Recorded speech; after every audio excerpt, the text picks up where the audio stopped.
தலைவர் கலைஞர் அவர்கள் இங்கே நடந்த மாநில மாநாட்டிலே 1997 நம்முடைய கழகத்தின் கொடியை ஏற்றினார்கள். 2004 அண்ணன் வீரபாண்டியார் அவர்கள் நடத்திய அந்த மாநாட்டிலே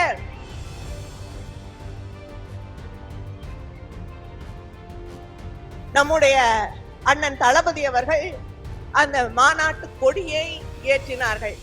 அந்த சேலத்திலே இன்று நம்முடைய கழக இருவண்ண கொடியை ஏற்றக்கூடிய வாய்ப்பை, அதுவும் சேலம் என்றாலே அதன் அடையாளமாக திராவிட முன்னேற்ற கழகத்தின் அடையாளமாக இருக்கக்கூடிய வீரபாண்டியார் அவர்களுடைய பேரிலே எல்லாம் கிடைச்சிருச்சு. ஏன் கொடியில இன்னும் கருப்பு இருக்கு, முழுசா சிவப்பா மாத்திடலாமேன்னு. ஆனால் இப்பொழுது நிலை மாறி இருக்கிறது. தென்னகத்திலே இருக்கக்கூடிய தமிழ்நாட்டிலே சிவப்பு வந்துவிட்டது. ஆனால் வடநாட்டிலே இன்னும் கருப்பு இருந்து கொண்டுதான் இருக்கிறது. அதை விரட்ட வேண்டிய அந்த கடமையும் நமக்கு இருக்கிறது. இங்கே கொள்கைகளை பற்றி பேசிக் கொண்டிருக்கிறோம். ஆனால் நாளை ஒரு கோயிலை திறக்கிறார்கள் வட இந்தியாவிலே. அந்த கோயிலை திறக்கிறத பத்தி நான் எதுவும் சொல்ல போவது இல்லை. ஏன் குடியரசுத் தலைவரை அழைக்கவில்லை என்று நான் கேட்க கூட போவது இல்லை. ஆனால் இங்கே இருக்கக்கூடிய பிரதமர் நாளை கோயிலை திறக்கிறார். இன்று கஷேத்ராடனம் செய்து கொண்டிருக்கிறார். இங்க நம்முடைய அறநிலையத்துறை அமைச்சர் அவர்கள் அமர்ந்திருக்கிறார். எனக்கு கோயிலை பத்தி ரொம்ப தெரியாது, அவரை கேட்கிறேன். ஒரு கோயிலை முழுசா முடிக்காம திறக்கலாமா? உங்களதான் கேட்கிறேன். திறக்க கூடாதுல்ல? ஒரு கோயில முழுசா கட்டி முடிக்காம திறக்க கூடாது. ஆனா இன்னைக்கு இருக்கக்கூடிய பிஜேபி என்ன சொல்லுது? நாங்க தான் இந்து மதத்தை காப்பாத்துறோம், நாங்க தான் சனாதன தர்மத்தை காப்பாத்துறோம், நாங்க தான் இந்த கோயிலெல்லாம் காப்பாத்துறோம், அதனால எல்லா கோயிலையும் எங்ககிட்டயே கொடுத்துருங்கிறாங்க. ஆனா இவர்கள் பெரும்பான்மையாக இருக்கக்கூடிய எங்க அண்ணி கூட உட்கார்ந்து இருக்காங்க, அவங்களுக்கும் மனசு கஷ்டமா தான் இருக்கும். ஏன்னா கட்டி முடிக்காத கோயிலை திறக்க கூடாது என்பது இந்து மதம். ஆனால் அதை அரசியலாக்கி உங்களுடைய அரசியல் லாபத்திற்காக இந்துக்களை மதிக்காமல், அந்த உணர்வுகளை மதிக்காமல் உங்க ஆளுங்களே கோயிலுக்கு வரமாட்டேன்னு சொல்லக்கூடிய அளவுக்கு அரசியல் விளையாட்டிலே அந்த கோயிலை நாளை திறக்க போகிறீர்கள். அதுக்கு ஹாலிடே வர 6 நாள் லீவு, ட்ரெயின் எல்லாம் தனியார் ட்ரஸ்ட் திறக்கக்கூடிய கோயிலுக்கு அரசு ரயில்கள் எல்லாம் ஃப்ரீயா விட்டுட்டு இருக்காங்க. இதெல்லாம் நம்ம கேள்வி கேட்க கூடாது. கேள்வி கேட்டால் நமக்கு ஐஸ் வைப்பாங்க. ஐஸ்னா என்னன்னா இன்கம் டாக்ஸ், சிபிஐ, இடி, இது 3 வரும். யார் கேள்வி கேட்டாலும் இது 3 நம்மை தேடி வரும். ஆனால் இதற்கெல்லாம் பயப்படக்கூடியவர்கள் தமிழ்நாட்டில் இல்லை, இங்க யாரும் இல்லை. நீங்க என்ன பண்ணாலும் உங்களை எதிர்ப்போம், உங்களுடைய கருத்துக்களை எதிர்ப்போம், எதிர்த்து நின்று அங்கே மத்தியிலே இருக்கக்கூடிய அந்த ஒன்றிய ஆட்சியை மாற்றி காட்டுவோம். அதில் மாற்றம் இல்லை. வெள்ள பாதிக்கப்பட்ட பகுதிகளை பார்க்க வந்த நிதியமைச்சர் என்ன பண்ணாங்க? கோயிலுக்கு போய் ஏன் அங்க இருக்கக்கூடிய பூஜாரிக்கு சம்பளம் கம்மியா கொடுக்குறீங்கன்னு கேள்வி கேட்கிறாங்க. எதா ஆய்வு செய்ய சொன்னா எதா ஆய்வு செய்து கொண்டிருக்கிறார்கள். இதுதான் அவர்களுடைய எண்ணம், அடிப்படை. யாரை பத்தி அவங்களுக்கு அக்கறை என்பதை நாம் புரிந்து கொள்ள வேண்டும்.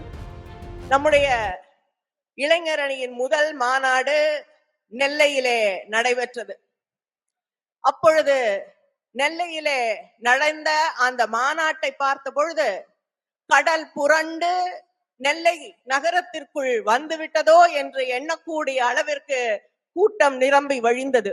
ஆனால் இன்று இங்கே சேலத்திலே நடைபெற்று கொண்டிருக்கக்கூடிய மாநாட்டை பார்க்கும் பொழுது சேலத்திற்கு சுனாமியே வந்து விட்டதோ என்று எண்ணக்கூடிய அளவிற்கு இங்கே ஒரு மிகப்பெரிய இளைஞர் பட்டாளம், இளைஞர் படை கூடியிருப்பதை கண்டு அத்தனை பேருக்கும் மகிழ்ச்சி கரைபுரண்டு ஓடுகிறது. தலைவர் கலைஞர் அவர்கள் இருந்திருந்தால் நிச்சயமாக உங்களை பார்க்கும் பொழுது சொல்லுவார், நான் உங்களை பார்த்து கொண்டிருந்தாலே போதும், பேச தோணவில்லை என்று மகிழ்ச்சியோடு தெரிவித்திருக்கக்கூடிய அளவிற்கு இங்கே ஒரு இளைஞர் பட்டாளம் நம் முன்னால் குவிந்திருக்கிறது. இந்த மாநாட்டின் வெற்றிக்காக உதயநிதி அவர்கள் தொடர்ந்து உழைத்திருக்கிறார். ஒவ்வொரு மாவட்டமாக சென்று அங்கே இருக்கக்கூடிய இளைஞர்களை, மாவட்ட செயலாளர்களை சந்தித்து அவர்களை எல்லாம் தொடர்ந்து வேலை வாங்கி இன்னைக்கு இந்த மாநாட்டை இவ்வளவு பெரிய வெற்றிகரமாக நடத்தி கொண்டிருக்கிறார். நிச்சயமாக நம்முடைய தலைவர் அண்ணன் தளபதி அவர்கள் தன் மகனை சான்றோன் என கேட்ட தாய் போல மகிழ்ச்சியோடு அந்த புலகாகிதத்தோடு இந்த மேடையிலே அமர்ந்திருப்பார்கள். இந்த அரங்கம் தலைவர் கலைஞர் அவர்களின் பெயரால் அமைக்கப்பட்டிருக்கக்கூடிய அரங்கம். உருவாய் அருள்வாய் உளதாய் இளதாய் மறுவாய் மலராய் மணியாய் ஒளியாய் கருவாய் உயிராய் கதியாய் விதியாய் நாம் குருவாய் மதிக்கக்கூடிய நம் நெஞ்சங்களில் எல்லாம் நீங்காமல் நிறைந்திருக்கக்கூடிய நம்முடைய தலைவர் கலைஞர் அவர்களின் பெயரால் இருக்கக்கூடிய இந்த அரங்கத்திலே நின்று பேசுவது பெருமகிழ்ச்சியை தருகிறது. அது மட்டும் இல்லாமல் நம்முடைய இயக்கத்தின் இருவண்ண கொடியை ஏற்றக்கூடிய வாய்ப்பை எனக்கு தந்ததற்கு அண்ணன் தளபதி அவர்களுக்கும் உதய் அவர்களுக்கும் என்னுடைய நன்றியை தெரிவித்துக் கொள்கிறேன். இதே சேலத்திலேதான் தலைவர் கலைஞர் அவர்கள் இங்கே நடந்த மாநில மாநாட்டிலே 1997 நம்முடைய கழகத்தின் கொடியை ஏற்றினார்கள். 2004 அண்ணன் வீரபாண்டியார் அவர்கள் நடத்திய அந்த மாநாட்டிலே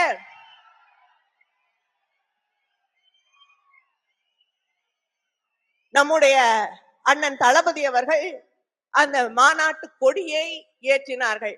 அந்த சேலத்திலே இன்று நம்முடைய கழக இருவண்ண கொடியை ஏற்றக்கூடிய வாய்ப்பை, அதுவும் சேலம் என்றாலே அதன் அடையாளமாக திராவிட முன்னேற்ற கழகத்தின் அடையாளமாக இருக்கக்கூடிய வீரபாண்டியார் அவர்களுடைய பெயரிலே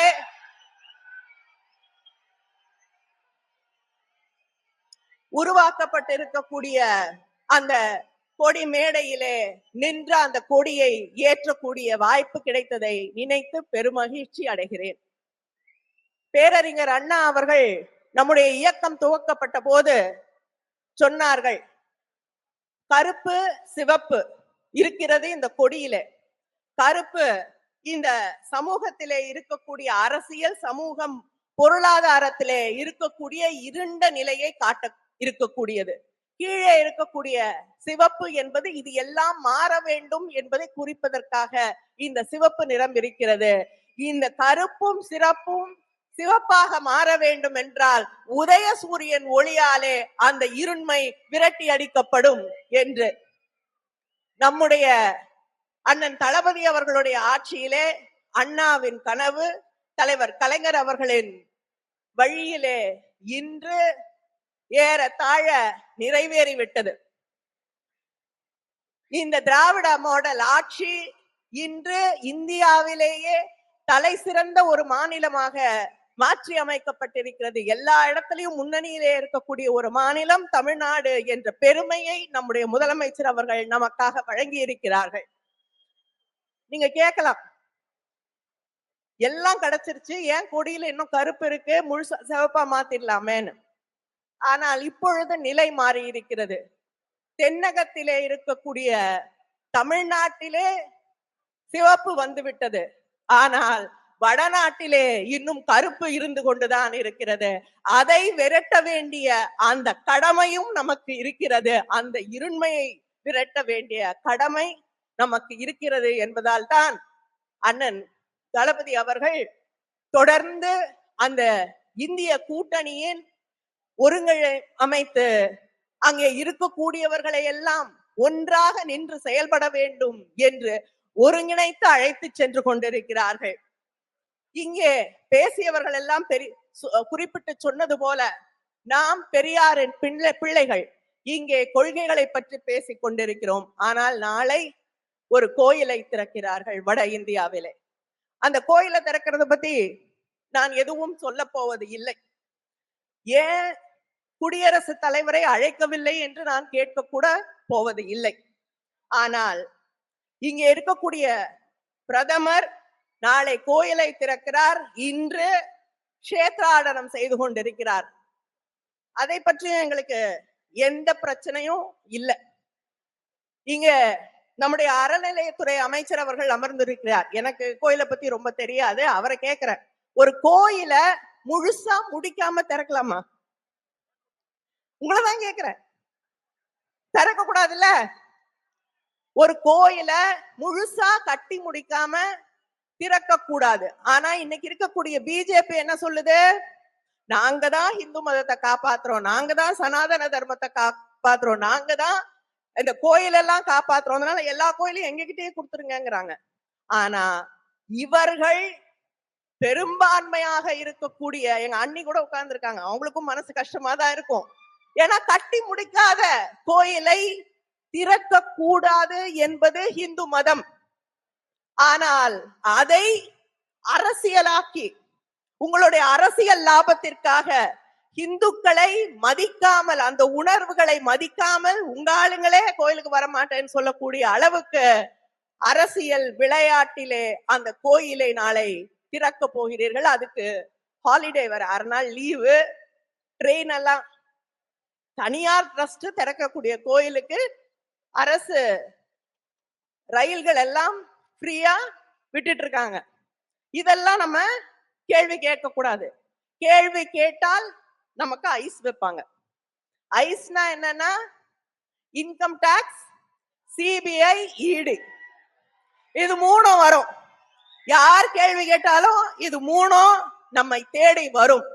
ஆனால் இதற்கெல்லாம் பயப்படக்கூடியவர்கள் தமிழ்நாட்டில் இல்லை, இங்க யாரும் இல்லை. நீங்க என்ன பண்ணாலும் உங்களை எதிர்ப்போம், உங்களுடைய கருத்துக்களை எதிர்ப்போம், எதிர்த்து நின்று அங்கே மத்தியிலே இருக்கக்கூடிய அந்த ஒன்றிய ஆட்சியை மாற்றி காட்டுவோம். அதில் மாற்றம் இல்லை. ஏன்னா தமிழ்நாட்டை எந்தெந்த முறையில் வஞ்சிக்க முடியுமோ அதை செய்து கொண்டிருக்கிறீர்கள். தமிழ்நாட்டுல இருக்கக்கூடிய மக்களுக்கு உதவிகள் செய்கிற நான் நீங்க பாரத பிரதமர், ஆனா தமிழ்நாட்டுல நமக்கு கொடுக்க வேண்டிய நிலுவைத் தொகையை தருவதில்லை. வெள்ளம் வந்தது, பிரதமர் சொன்னார், நான் மூத்த அமைச்சர் ராஜ்நாத் சிங் அவர்களை அனுப்பியிருக்கிறேன். அதே போல நிதி அமைச்சர் நிர்மலா சீதாராமன் அவர்களை அனுப்பியிருக்கிறேன். ஆனா 2 பேரும் வந்தாங்க, 2 பேரும் பார்வையிட்டார்கள், 5 பைசா கூட இன்னும் வரல. ஆனால் இதே குஜராத்ல வெள்ளம் வந்த போது ஆயிரக்கணக்கான கோடிகளே அங்கே கொண்டு போய் கொட்டினீர்கள். தமிழ்நாட்டுல இருக்கவங்க மனிதர்கள் இல்லையா?